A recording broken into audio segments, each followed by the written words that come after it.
இன்றைய நற்செய்தி லூக்கா எழுதிய தூய நற்செய்தியிலிருந்து வாசகம். ஆண்டவரே, மாட்சி உமக்கே. அதிகாரம் 12, இறை வார்த்தைகள் 13 முதல் 21 முடிய. அக்காலத்தில் கூட்டத்தில் இருந்த ஒருவர் இயேசுவிடம், போதகரே, சொத்தை என்னோடு பங்கிட்டு கொள்ளுமாறு என் சகோதரருக்கு சொல்லும் என்றார். அவர் அந்த ஆளை நோக்கி, என்னை உங்களுக்கு நடுவராகவோ பாகம் பிரிப்பவராகவோ அமர்த்தியவர் யார் என்று கேட்டார். பின்பு அவர் அவர்களை நோக்கி, எவ்வகை பேராசைக்கும் இடம் கொடாதவாறு எச்சரிக்கையாயிருங்கள். மிகுதியான உடைமைகளை கொண்டிருப்பதால் ஒருவருக்கு வாழ்வு வந்துவிடாது என்றார். அவர்களுக்கு அவர் ஓர் உவமையை சொன்னார். செல்வனாய் இருந்த ஒருவனுடைய நிலம் நன்றாய் விளைந்தது. அவன், நான் என்ன செய்வேன், என் விளை பொருட்களை சேர்த்து வைக்க இடமில்லையே என்று எண்ணினான். ஒன்று செய்வேன், என் களஞ்சியங்களை இடித்து இன்னும் பெரிதாக கட்டுவேன். அங்கு என் தானியத்தையும் பொருள்களையும் சேர்த்து வைப்பேன். பின்பு, என் நெஞ்சமே, உனக்கு பல்லாண்டுகளுக்கு வேண்டிய பல வகை பொருள்கள் வைக்கப்பட்டுள்ளன. நீ ஓய்வெடு, உண்டு குடித்து மகிழ்ச்சியில் திளைத்திடு எனச் சொல்வேன் என்று தனக்குள் கூறிக்கொண்டான். ஆனால் கடவுள் அவனிடம், அறிவிலியே, இன்றிரவே உன் உயிர் உன்னை விட்டு பிரிந்துவிடும். அப்பொழுது நீ சேர்த்து வைத்தவை யாருடையவையாகும் என்று கேட்டார். கடவுள் முன்னிலையில் செல்வம் இல்லாதவராய் தமக்காகவே செல்வம் சேர்ப்பவர் இத்தகையோரே. ஆண்டவரின் அருள்வாக்கு. கிறிஸ்துவே, உமக்கு புகழ்.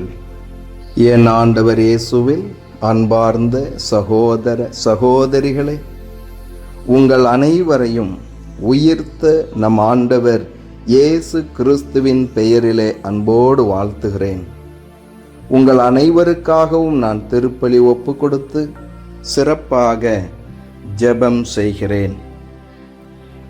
ஆண்டின் பொதுக்காலம் 18ஆம் ஞாயிற்றுக்கிழமைக்குள் நாம் நுழைகின்றோம். இந்த நாளிலே நம் ஆண்டவர் இயேசு கிறிஸ்து சொல்லுகிறார், எவ்வகை பேராசைக்கும் இடம் கொடாதவாறு எச்சரிக்கையாயிருங்கள். மிகுதியான உடைமைகள் ஒருவருக்கு வாழ்வு கொடுத்து விடாது. ஆம், அன்பு சகோதர சகோதரிகளே, பேராசை பெரும் நஷ்டம் என்ற பழமொழிக்கு ஏற்ப நம்முடைய பேராசை நம்மை நிம்மதியாக இருக்க விடாமல் செய்து விடுகிறது. நம்முடைய பேராசை நம்மை கடவுளிடமிருந்து பிரித்துவிட பார்க்கிறது. எனவேதான் எந்த விதமான எதற்கும் பேராசைப்படாமல் இருங்கள், எச்சரிக்கையாயிருங்கள் என்று நம் ஆண்டவர் இயேசு சொல்லுகிறார். தொடக்க நூலிலே பார்க்கிறோம், கடவுளின் படைப்பிலே ஆதாம் ஏவாள் இவர்கள் எப்படி ஏமாற்றப்பட்டார்கள். ஏவாளை சாத்தான் வந்து சோதிக்கிற பொழுது, நீங்கள் கடவுளைப் போல மாறுவதற்கான ஒரு வாய்ப்பு உண்டு, நானும் கடவுளைப் போல மாற வேண்டும் என்ற பேராசையில்தான் ஏவாள் அந்த பாவத்திலே வீழ்ந்தாள் என்று விவிலியம் நமக்கு சுட்டி காட்டுகிறது. ஆம், அன்பு சகோதர சகோதரிகளே, இது ஒரு உதாரணம். இந்த பேராசை நம்மை பாவத்தில் விழ வைக்கிறது, நம்மை அழிவின் பாதையிலே இட்டு செல்கிறது. எனவேதான் எவ்வகை பேராசைக்கும் இடம் கொடாதபடியாக எச்சரிக்கையாயிருங்கள். மிகுதியான செல்வத்தை உடைமையை கொண்டிருப்பதால் நமக்கு வாழ்வு வந்துவிடும் என்று சொல்லி நாம் ஓடிக்கொண்டே இருக்கிறோம். நமக்கு, நம்முடைய வாழ்க்கைக்கு மட்டுமல்ல, நம்முடைய பிள்ளைகளின் பிள்ளைகளுக்கும் சேர்த்து வைக்க, பேராசையோடு எல்லாவற்றையும் சேர்த்து வைக்க நாம் ஆசைப்படுகிறோம். மிகுதியான செல்வம், உடைமைகள் உங்களுக்கு வாழ்வை கொண்டு வராது. இன்று நாம் யதார்த்தமான உலகிலே பார்க்கிறோம். எவ்வளவுதான் படித்திருந்தாலும், பணம் வைத்திருந்தாலும், உயர்ந்த பதவியில் இருந்தாலும், ஒரு நோய் வந்துவிட்டால் நம்மால் நாம் சேர்த்து வைத்ததை கூட அனுபவிக்க முடியாத ஒரு நிலை உருவாகி விடுகிறது. நாம் விரும்பக்கூடிய உணவை கூட நம்மால் உண்ண முடியவில்லை.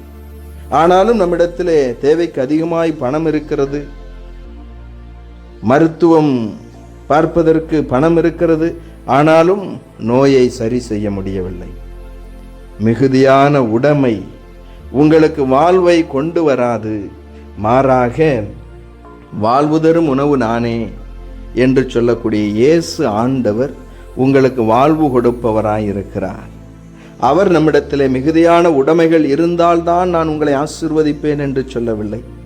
மாறாக நம் உள்ளத்தில் அன்பு, பரிவு, இரக்கம் இருந்தால் போதும், நான் உங்களோடு இருப்பேன், உங்களை ஆசீர்வதிப்பேன் என்று சொல்லி நம் ஒவ்வொருவரையும் இருக்கக்கூடிய, நம்மிடத்தில் இருப்பதில் நிறைவு கொண்டு வாழ இந்த நாளிலே அழைப்பு விடுக்கிறார். மிகுதியான ஆடையை கொண்டிருப்பது, மிகுதியான சொத்தை, பணத்தை கொண்டிருப்பது, நகைகளை கொண்டிருப்பது எல்லாம் நம்முடைய வாழ்க்கையிலே ஒரு சிறு அங்கமாக இருக்கட்டும். அதுதான் பிரதானமாக, முக்கியமாக இருக்க வேண்டும் என்பதல்ல. என் அன்பு சகோதர சகோதரிகளே, ஆண்டவர் நம் மத்தியில், நம் வீட்டில் பிரசன்னமாய் இருக்க வேண்டும். அவருடைய ஆசீர்வாதம் நமக்கு வேண்டும். அவர் நம்மோடு இருந்தால் போதும், எல்லாம் நலமாக இருக்கும்.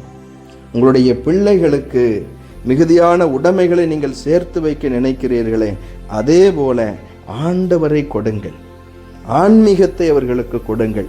அவர்கள் வாழ்வை பெற்றுக்கொள்வார்கள். ஆம் அன்பு சகோதர சகோதரிகளே, உங்களுக்கே இது நன்றாக புரியும். இப்பொழுது உங்களிடம் இருக்கக்கூடிய இந்த உடைமைகள் நீங்கள் உழைத்து நேர்மையாக, உண்மையாக சேர்த்து வைத்ததாக கூட இருக்கலாம். ஆனால் இந்த உடைமைகள் வாழ்வை கொண்டு வந்து விடாது. மாறாக உங்கள் பிள்ளைகளுக்கு நீங்கள் எதை கற்றுக் கொடுத்திருக்கின்றீர்கள்? உங்கள் பிள்ளைகளுக்கு வாழ்க்கையை கற்றுக் கொடுத்திருக்கின்றீர்களா? உங்கள் பிள்ளைகளுக்கு கடவுளை கொடுத்திருக்கின்றீர்களா? அதுதான் அவர்களுக்கு வாழ்வை கொண்டு வரும். எனவே என் அன்பு சகோதர சகோதரிகளே, எவ்வகை பேராசைக்கும் இடம் கொடாதபடியாக எச்சரிக்கையாக இருங்கள். ஆபிரகாம் தன்னுடைய சகோதரரை பார்த்து தனக்கும் தன்னுடைய சகோதரனுக்கும் அந்த சொத்தை பிரிக்கின்ற பொழுது பெருந்தன்மையோடு இருப்பார். நீர் மேற்கு திசை சென்றால் நான் கிழக்கு திசை செல்கிறேன் என்று பாகம் பிரிக்கிற பொழுது பெருந்தன்மையோடு இருந்தார். சொத்துக்காகவோ செல்வத்திற்காகவோ அவர் ஆசைப்படவில்லை. நாமும் நம்முடைய சகோதர சகோதரிகளிடத்திலே, நம்முடைய பெற்றோரிடத்திலே, நம்முடைய உறவினர்களிடத்திலே சொத்துக்காகவும் பணத்திற்காகவும் சண்டை போடாமல் பெருந்தன்மையோடு இருப்போம். எவ்வகை பேராசைக்கும் இடம் கொடாதீர்கள். மிகுதியான உடைமை உங்களுக்கு வாழ்வை கொண்டு வந்து விடாது. மாறாக இயேசு ஒருவரே வாழ்வு கொடுப்பவர். இருப்பதில் நிறைவோடு இருங்கள். கடவுள் உங்களை, உங்கள் குடும்பத்தை ஆசீர்வதிப்பார். இயேசுவுக்கே புகழ், மரியே வாழ்க. மன்றாடுவோமாக. ஒப்பற்ற செல்வமாகிய எங்கள் ஆண்டவரே இயேசுவே, உம்மை போற்றி புகழ்ந்து உம்மை ஆராதிக்கிறோம். உமக்கு நன்றி செலுத்துகிறோம். இந்த புதிய நாளை தந்ததற்காக நன்றி ஆண்டவரே. இன்றும் நீரே எங்களுக்கு உதவி செய்ய விரைந்து வாரும். எங்களோடு தங்கும், எங்களை ஆசீர்வதியும். இதோ இந்த நாளிலும் இறை வார்த்தையிலே கேட்டது போல நாங்கள் எவ்வகை பேராசைக்கும் இடம் கொடாதபடியாக இருப்பதில் நிறைவோடு இருக்கீங்களே ஆசீர்வதி. இன்று தங்களுடைய திருமண நாளை, பிறந்த நாளை கொண்டாடக்கூடிய பிள்ளைகளை, இன்னுமாக எங்களிடத்தில் ஜெப உதவி கேட்டு இருப்பவர்களையும் சிறப்பாக ஒப்பு கொடுத்து ஜெபிக்கிறேன். ஆண்டவரே, இவர்கள் ஒவ்வொருவருக்கும் நல்ல உடல் உள்ள சுகம் கொடுத்து நீர் ஆசீர்வதி. எங்கள் குடும்பங்களில் அன்பும் அமைதியும் சமாதானமும் ஒற்றுமையும் என்னாலும் தங்கி இருப்பதாக. ஆண்டவரே, எங்கள் உழைப்பை ஆசீர்வதியும். எங்கள் உழைப்பிற்கேற்ற ஊதியத்தை நீர் கொடுப்பீராக. எங்கள் திறமைக்கேற்ற நல்ல ஒரு வேலை வாய்ப்பை கொடுப்பீராக. நாங்கள் இருப்பதில் நிறைவோடு இருக்க, கடன் பிரச்சனை இல்லாமல் நிம்மதியாக இருக்க எங்களை நீர் ஆசீர்வதித்தருளும். இதோ எங்களுடைய பிள்ளைகளுக்கு ஞானத்தை தாரும், மேலான பாதுகாப்பையும் நல்ல உடல் உள்ள சுகத்தையும் நீர் கொடுத்து அவர்களை ஆசீர்வதிப்பீராக. ஆண்டவரே, எங்கள் மத்தியில் வாழ்ந்து மரித்தவர்களெல்லாம் ஒப்பு கொடுக்கிறேன். இந்த ஆன்மாக்களுக்கு உம்முடைய விண்ணக பேரின்ப வீட்டிலே நீர் இடம் கொடுப்பீராக. இந்த நாளிலும் எங்களுடைய பயணங்களில் நீரே எங்களோடு இருந்து எங்களை பாதுகாத்தருளும். நல்ல முடிவுகளை எடுக்கக்கூடிய ஞானத்தை நீர் எங்களுக்கு கொடுப்பீராக. எங்களுடைய முயற்சிகளை எல்லாம் நீர் ஆசீர்வதித்து நீரே எங்கள் ஒவ்வொருவரையும் இதோ இந்த நாளிலே சிறப்பாய் ஆசீர்வதியும். உடைய ஆவியின் வரங்களினாலும் கனிகளினாலும் கொடைகளினாலும் நிரப்பும் ஆண்டவரே. திருமண காரியங்களுக்காகவும் குழந்தை செல்வத்திற்காகவும் வேலை வாய்ப்பிற்காகவும் வெளிநாடு செல்வதற்காகவும் முயற்சி செய்து கொண்டிருக்கக்கூடிய பிள்ளைகளுடைய முயற்சிகளை ஆசீர்வதி.